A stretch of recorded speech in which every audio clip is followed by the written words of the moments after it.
Okay, Aaron says, I have a 6-month-old Pitbull puppy that I've had since 9 weeks old, and she's suddenly growling and seriously snapping at my 5-year-old. Only when I'm petting the pup, though.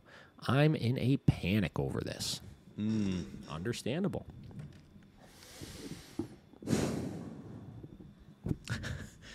Zen. I mean, listen, guys, the answer to a lot of these things is the same, right? So your dog is resource guarding you, right? We'll clarify that, right? Specifically, your dog is resource guarding the attention you're sharing in this moment. So here's the thing, right?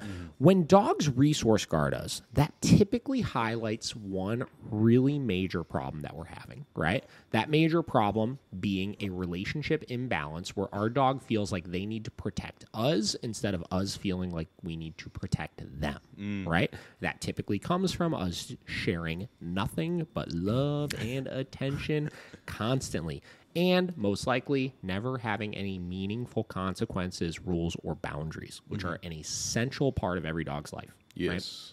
Right? So what does that tell me, right?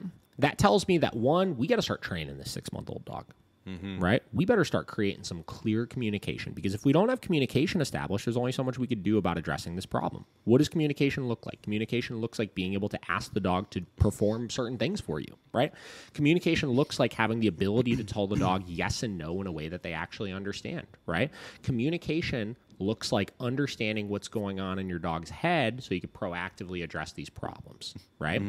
Now, additionally, when we're dealing with young children under 10 years old, typically I look at this, right? Dogs view them as equals. I know people hate this, right? People are like, but it's a human, it's this, that, right? I understand, I truly do, and I wish it were not so.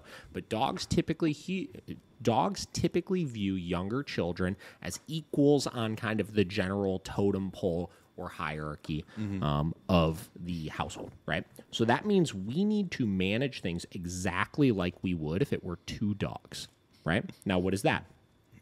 Making sure we're addressing the 3 things that dogs and other dogs, or dogs and young children, will compete over, right? Food, toys, affection. Yep. Right?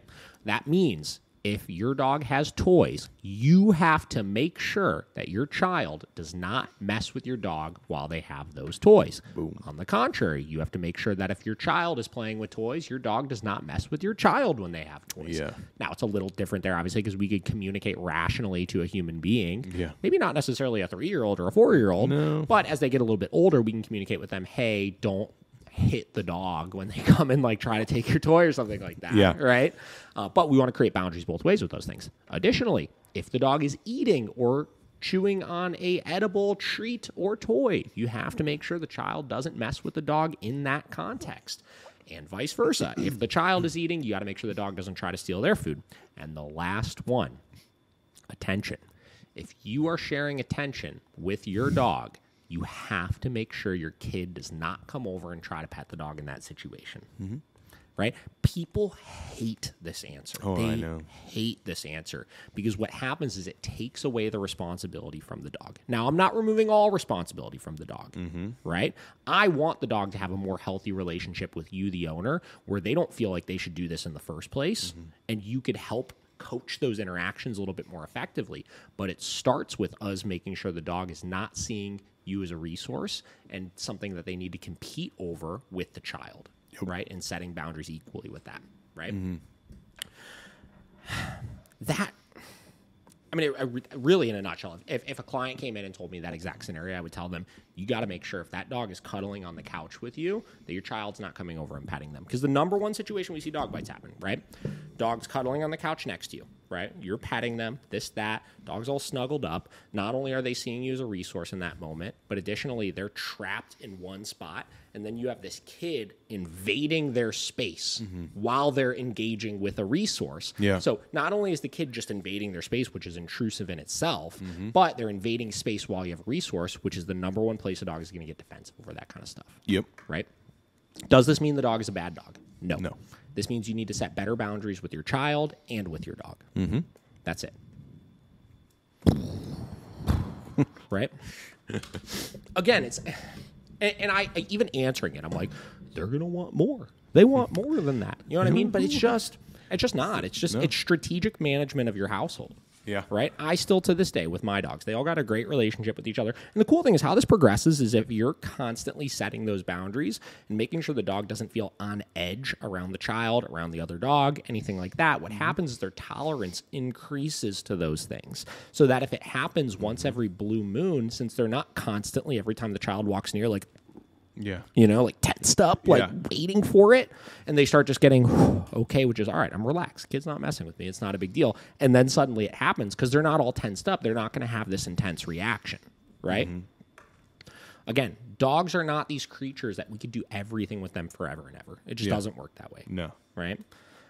So that's how we have to address these things. And again, long-term successful management of a household, whether it's children and dogs, whether it's dogs and dogs, anything like that, it is constant leadership of those types of things. Yeah. Constant. Every day. Every day. I don't know if it would, like, okay, let's say you have two dogs, and you're petting the one, the other comes over. Would you say a good mitigator is just as soon as you see the other dog come, you just stop? Yeah, that's a good question, right? So proactively addressing the issue, right? Don't wait till it actually happens. Don't wait till the kid comes over and gets hands on the dog. When the kid starts coming over to put hands on the dog, you say, hey, not right now. Yeah. Can't do it right now, right? Don't wait until the dog steals the other dog's toy. Wait and address it right when the dog goes to steal the other dog's toy, right? Yeah.